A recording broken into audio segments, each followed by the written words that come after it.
Hello students, पिछले topic में अपन ने संधारित्रों के श्रेणीक्रम संयोजन के बारे में पढ़ा था। अब अपन लेते हैं संधारित्रों का पार्श्वक्रम या समांतर क्रम संयोजन।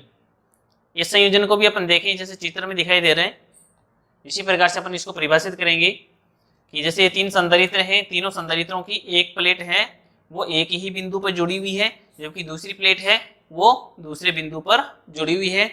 तो ऐसे संयोजन को अपन क्या कहते हैं? समांतर क्रम संयोजन कहते हैं। तो इसको अपन इस प्रकार से परिभाषित करेंगे कि संधारित्रों का ऐसा संयोजन जिसमें सभी संधारित्रों की एक प्लेट एक बिंदु पर और दूसरी प्लेट दूसरे बिंदु पर जुड़ती है, उसे संधारित्रों का समांतर क्रम संयोजन या पार्श्वक्रम संयोजन कहते हैं।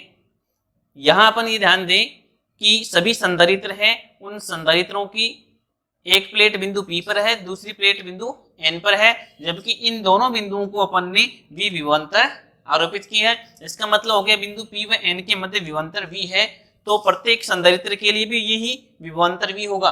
इसलिए अपन यहाँ ये भी कह सकते हैं कि संधारित्रों का ऐसा संयोजन जिसमें प्रत्येक संधारित्र पर विभवांतर एक समान होता है उसे अपन समांतर क्रम संयोजन कहते हैं।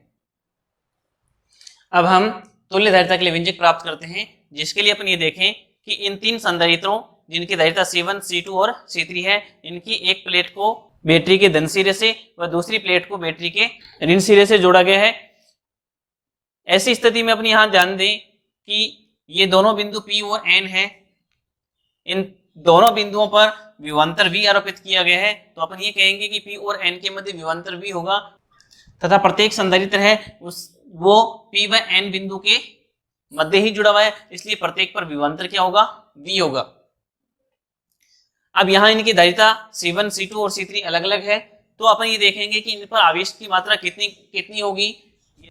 यदि बैटरी द्वारा अपन परिपथ में कुल Q आवेश देते हैं तो ये देखें कि प्रत्येक संधारित्र पर विभवांतर V समान है, धारिता इनकी अलग अलग है, तो इन पर आवेश भी क्या होगा? अलग अलग होगा, जो इनकी धारिताओं के अनुसार विभाजित हो जाता है। इसलिए यहाँ अपन ये मान लेते हैं कि प्रथम संधारित्र पर आवेश Q1, दूसरे पर Q2 और तीसरे पर Q3 है, तो कुल आवेश इन तीनों आवेशों के योग के बराबर होगा, जिसका मान Q is equal to Q1 plus Q2 plus Q3 होगा। अब इन्हीं आवेशों का मान अपन इन प्रत्येक संधारित्र पर ज्ञात करते हैं। अपन ये जानते हैं कि आवेश Q बराबर CV होता है। प्रथम संधारित्र के लिए अपन देखें तो यदि आवेश Q1 है तो धारिता इसकी C1 है, विभवांतर इस पर V है। इसी प्रकार से दूसरे संधारित्र के लिए देखें तो Q2 इक्वल टू C2V होगा। इसी प्रकार तीसरे संधारित्र के लिए Q3 equal to C3 into V होगा। ये तीनों आवेशों के मान अपन इस समीकरण में रख दें तो आवेश Q इज इक्वल टू अपने पास आ गया C1V plus C2V plus C3V। यहाँ अपन V कॉमन ले लेते हैं तो आवेश Q बराबर आएगा C1 plus C2 plus C3 into V। अब वही स्थिति यहाँ पर अपन लेते हैं जिसमें अपन कहेंगे कि यदि इन तीनों संधारित्रों को हटा दें और तीनों संधारित्रों के स्थान पर तुल्य एक संधारित्र लगा दें जिसकी धारिता Cp है, तो फिर उस पर विभवांतर V होगा और आवेश कितना होगा? जितना आवेश यहाँ से अपन दे रहे हैं और वो आवेश अपन दे रहे हैं Q, तो उस स्थिति में Q is equal to CpV होगा। अब अपन इस आवेश Q का मान यहाँ रख देते हैं, यानी समीकरण 6 का उपयोग समीकरण 5 में कर देंगे, तो CpV इज इक्वल टू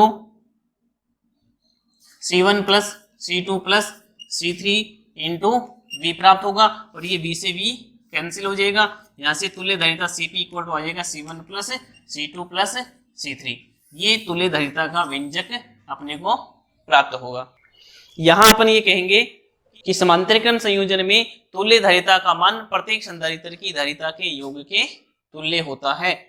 यदि यहाँ अपन n संधारित्रों को समांतर क्रम में संयोजित करते तो फिर धारिता का मान हो जाता Cp is equal to C1 plus C2 plus dot Cn।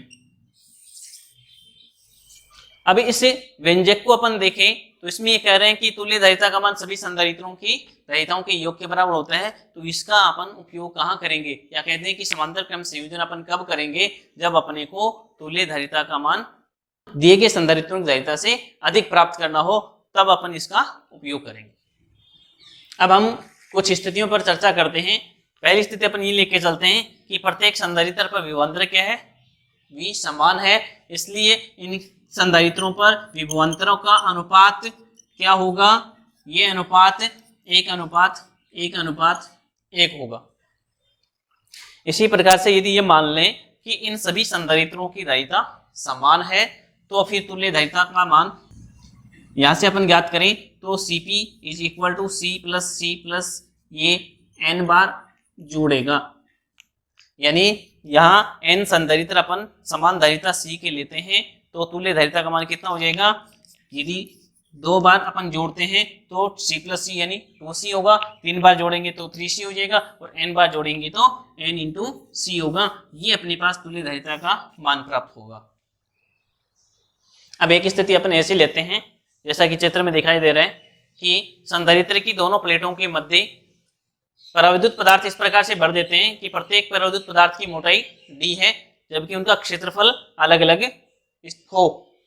यदि इनके पराविद्युतांक εr1, εr2 और εr3 है, तो इस संधारित्र को अपन 3 अलग अलग संधारित्रों में विभाजित मान सकते हैं, तथा इन संधारित्रों को अपन इस प्रकार से समांतर क्रम संयोजन में मान सकते हैं, जहां इनकी प्लेटों का क्षेत्रफल A1, A2 व A3 है, जबकि इनके मध्य दूरी d है। इनके पराविद्युतांक εr1, εr2 और εr3। इस स्थिति में अपन तुल्य धारिता ज्ञात करते हैं, तो तुल्य धारिता C का मान अपन ये जानते हैं C1 + C2 + C3 होता है। अब प्रत्येक संधारित्र की धारिता का मान अपन देखें, क्योंकि यहाँ प्रत्येक संधारित्र में पराविद्युतांक पूर्ण रूप से भरा हुआ है, जिसके लिए धारिता C1 = A ε0 εr1/d। यहाँ क्षेत्रफल का मान भी क्या है, अलग है, इसलिए यहाँ पर क्षेत्रफल अपन A1 लेंगे, तो धारिता C1 = A1 ε0 εr1/d हो गया। इसी प्रकार से दूसरी संधारित्र की धारिता C2 = A2 ε0 εr2/d होगा। तीसरे संधारित्र के लिए धारिता C3 = A3 ε0 εr3/d होगा। अब यहाँ अपन ये तीनों ही मान इस सूत्र में रख देते हैं, तो तुल्य धारिता C = अपने को प्राप्त होगा A1 ε0 εr1/d plus A2 ε0 εr2/d plus A3 ε0 εr3/d। अब यहाँ जो राशि कॉमन आ रही है, अपन उसको कॉमन लेते हैं, तो ε0/d इसमें से कॉमन आ गया। धारिता C = हो गया ε0/d × A1 εr1 plus A2 εr2 plus A3 εr3। ये तुल्य धारिता का मान अपने को इस स्थिति में प्राप्त होगा।